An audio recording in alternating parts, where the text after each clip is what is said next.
예수님께서 인간의 모습으로 이 땅에 오셨습니다. 그 모습을 무엇이라고 이야기하냐면 성육신이라고 말합니다. 인카네이션이라고 얘기합니다. 제가 여러분에게 말씀 양육 시간에 항상 이 예수님이 인간의 모습으로 오시는 것이 어떤 의미인지에 대해서 제가 강조해서 말씀을 드립니다. 말씀 양육을 듣지 않으신 분들은 무슨 말인지 잘 이해가 되지 않으실 거예요. 우리에게는 그런데 그 감동이 별로 없습니다. 예수님이 인간의 모습으로 이 땅에 오셨다고 하는 것이 별로 감동이 없습니다. 왜 그럴까요? 하나님이니까요. 예수님이니까 그렇게 해야 되는 거 아니에요? 당연한 거 아니에요? 라고 우리가 생각합니다. 마치 어머니는 짜장면을 좋아하십니까? 안 좋아하십니까? 좋아하시죠. 거 봐요. 박주연 엄마 짜장면 좋아하니까 많이 사줘요. 근데 옛날 우리 조수연 엄마 말고 옛날 엄마들은 지환이가 중학생 때 짜장면 집에 가면 어떻게 했어요? 짜장면을 몇 개 시키죠? 하나 시킵니다. 그러면서 지환이가 엄마 왜 짜장면 한 개밖에 안 시켜? 라고 하면은 엄마는 뭐라고 얘기하셨죠? 엄마 짜장면 안 좋아해. 너나 많이 먹어. 그래서 막 지환이는 막 눈치도 없이 막 해가지고 한 입 막 엄마 하나 더 먹으면 안 돼? 뭐 이런 얘기하죠. 엄마는 짜장면을 안 좋아하는구나. 엄마는 안 좋아하는구나.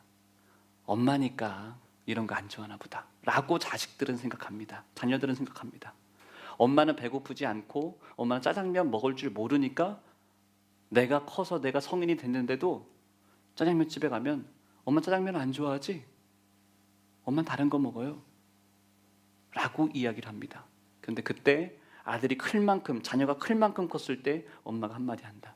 이놈의 자식 괜히 짜증 부리시고 나도 짜장면 좋아해 라고는 말을 못하고 괜히 짜증 부리시고 괜히 뭐라고 하시고 맛도 없는데 괜히 와서 막 이렇게 하십니다. 뭘 얘기하는 거죠? 바로 자녀를 사랑해서 부모의 사랑을 너무 힘든데도 그 짜장면 하나를 못 먹는 게 아니라 짜장면 하나 값을 사줄 수 없는데 그 값도 감당할 수 없는데 아들을 위해서 그 짜장면 값을 지불한 거예요. 그걸 알아야 할 텐데 박주환이 알아 이제? 이제 월급 버니까 엄마한테 아빠한테 용돈 드립니까? 키워준 건 키워준 거고 버는 건 내 거지. 지효하는 엄마 아빠 용돈 드립니까? 안 돼. 내 건 내 거고 나한테 사주고 하는 거는 다 아빠 엄마가 낳았으니까 책임져야지. 이게 자녀들의 모습인 거예요. 우리가 왜 예수님이 십자가를 달리시기 위한 아버지 하나님의 사랑으로 이 땅에 인간의 모습으로 오셨는데 그것이 왜 아무런 감동도 없고 당연한 거 아니요라는 생각이 드냐면 바로 우리가 이렇게 살기 때문에 그래요. 부모니까 당연한 거 아니에요?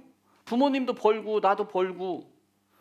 여러분 세상에 투자를 했으면 투자한 것만큼의 것을 자녀들이 갚아야 됩니다. 맞습니까? 자녀들만 얘기해 봅시다. 우리 박지환, 우리 지효환 해봅시다. 아직 월급을 안 받았을 것 같으니까 여기는 빼주겠습니다. 박지현도 있네요 여기. 어떻습니까? 3명만 대답해 봅시다. 부모님이 여러분에게 그만큼 사랑과 이걸로 키워주셨습니다. 투자를 했습니다. 여러분은 그냥 내 거는 내 거, 엄마 아빠는 엄마 걸로 내가 밥 얻어먹어야 됩니까? 어떻게 생각합니까? 대답을 좀 해봐요 좀.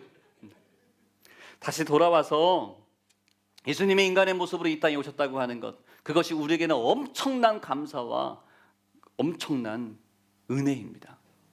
제가 뭐라고 표현했죠? 만약에 여러분이 하나님이신 분이 인간의 모습으로 오셨다고 하는 것, 신이신 분이 인간의 모습으로 오셨다고 하는 그 사건은 우리가 볼 때는 당연한 거 아니에요? 라고 할 수 있겠으나 아니요. 여러분의 이야기로 한번 표현해 본다면 이렇게 이야기할 수 있어요. 여러분이 정말 강아지를 사랑하는 거예요. 정말 강아지를 사랑한다고 해서 여러분의 자녀를 태어나게 하는데 강아지의 모습으로 태어나게 하는 거예요. 아니, 여러분이 강아지의 모습으로 태어나는 거예요. 여러분들 이제부터는 강아지예요. 개예요, 개. 그런데 여러분들이요, 내가 사람이었던 기억이 남아있는 거예요. 사람이었던 기억이 남아있는데 강아지들과 함께 살아야 되는 거예요. 여러분, 그러면 어떤 일이 벌어질까요? 어떤 일이 벌어지죠? 미치는 거예요. 그럼 미치는 거예요. 내가 차라리 과거의 모습을 몰랐다면, 내가 사람이었던 모습을 몰랐다면 괜찮은데 사람이었던 것이 내 머릿속에 가득 채워져 있는데 내 몸이 어떤 모습이라고요? 개의 모습이라고 하면 미치는 거야. 그건 감당할 수 없는 거예요.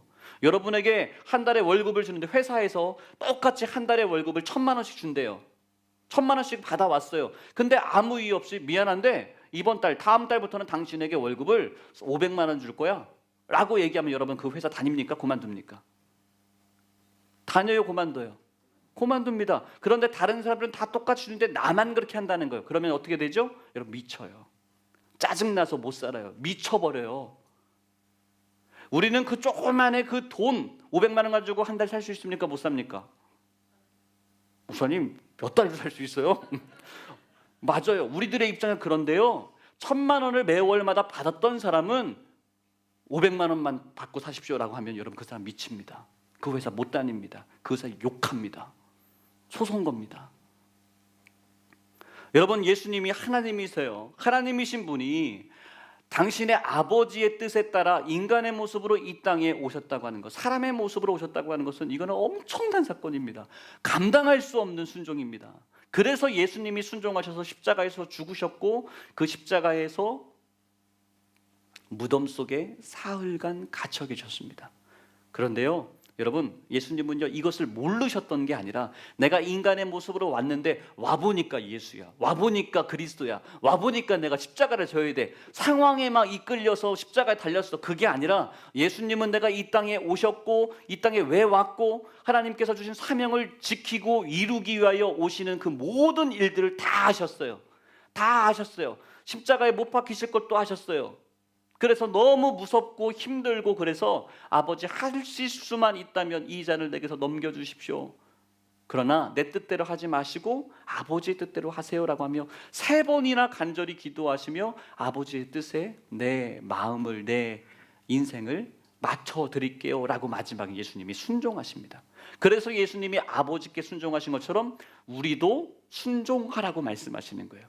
내 뜻을 기도해서 성취하는 거, 이루어내는 게 성경에서 말하는 기도 응답의 비결이 아니라 내가 하나님 앞에 나의 마음을 다 고백하나 하나님 아버지의 뜻에 내가 맞추는 것, 그것이 기도 응답이라는 거예요.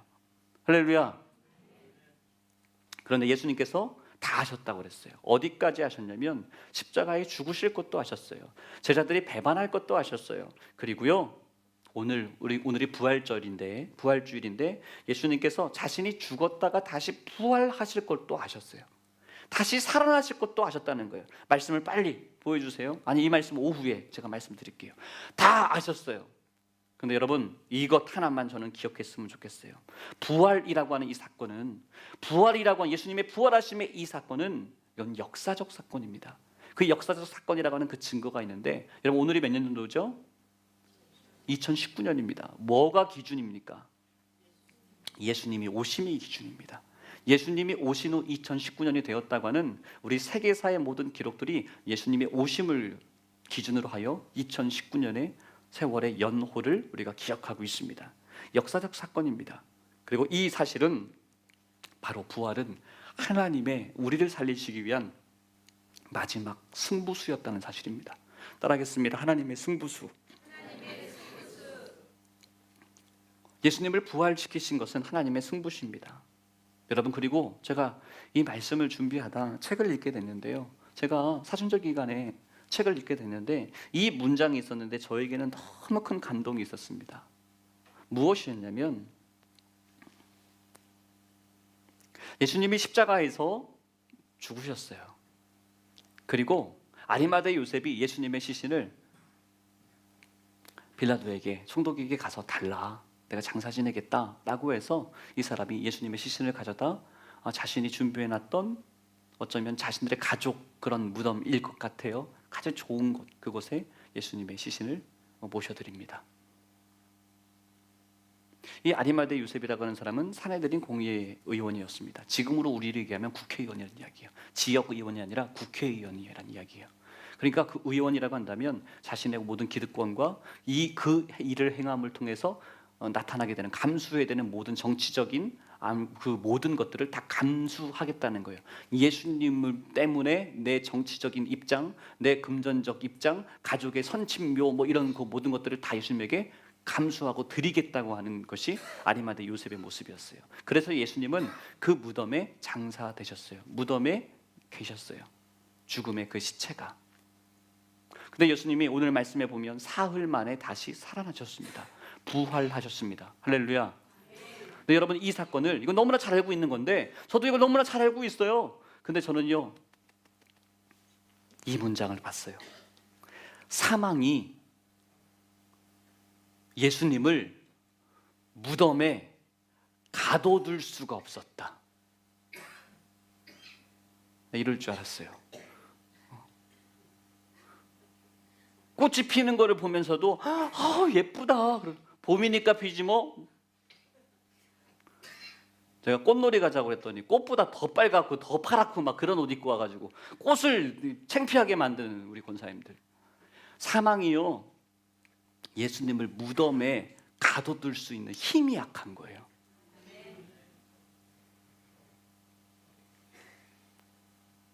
예수님을 가둬둘 수 있는 악한 영, 여러분, 사망은 뭐죠? 죄의 값은 사망이니라고 성경은 말합니다. 죄의 값은 사망인데 예수님은 죄의 값, 당신의 죄 때문에 무덤에 갇히시고 사망하신 것, 죽으신 것이 아니기 때문에 악한 영, 마귀의 사단이가 가두어둔 그 무덤 안에, 죽음의 무덤 안에 예수님을 가둬둘 수가 없는 거예요. 예수님은 하나님께서 명령하신 그 사흘 동안만 그곳에 있어 주신 거예요. 그것을 통하여 이 세상의 모든 만물의 창조주와 역사하시는 그 능력의 주님은 바로 누구이시다? 하나님이심을, 예수님의 부활하심을 통하여 우리에게 알려주신 사건이라는 말씀입니다. 여러분, 사망에 예수님을 가둬둘 수가 없습니다. 우리 이 말씀이 저와 여러분들에게도 주시는 최고의 복된 소식인 줄 여러분 믿습니다. 예수를 믿으면 영원히 산다고 말합니다. 우리는 내 육신에만 자꾸 관심이 있는데 예수 그리스도를 믿으면 사망이 예수님을 가둬두지 못하는 것처럼, 무덤에 가둬두지 못하는 것처럼 우리는요, 하나님의 나라에 참여하게 됩니다. 하나님의 나라, 우리는 그 예수 그리스도를 믿는 그 믿음으로 말미암아 우리에게는 승리의 일들이 나타나게 됩니다. 할렐루야. 여러분, 그 부활하신 주님을 마음껏 외치시길 바랍니다. 마음껏 찬양하시길 바랍니다. 마음껏 예배하는 인생 사시길 바랍니다. 여러분의 세상 가운데 여러분을 힘들게 하는 여러분 일들이 너무나 많이 있습니다. 여러분, 그 일들 가운데 여러분, 사단과 여러분의 힘으로 싸우지 마십시오. 여러분의 힘으로 싸우면 질 수밖에 없습니다. 그러나 사망으로 무덤에 가둬둘 수 없었던 예수님의 그 능력을 믿고 예수의 이름을 외치며 나아갈 때 그 악한 영, 마귀 사단이는 우리의 가정, 우리의 관계, 우리의 사업, 우리의 어떤 일들을 통하여 우리를 공격하지만 우리는 예수님의 이름으로 말미암아 자유해 줄 수 있습니다. Name of Jesus. 영어를 공부해야 되겠어요.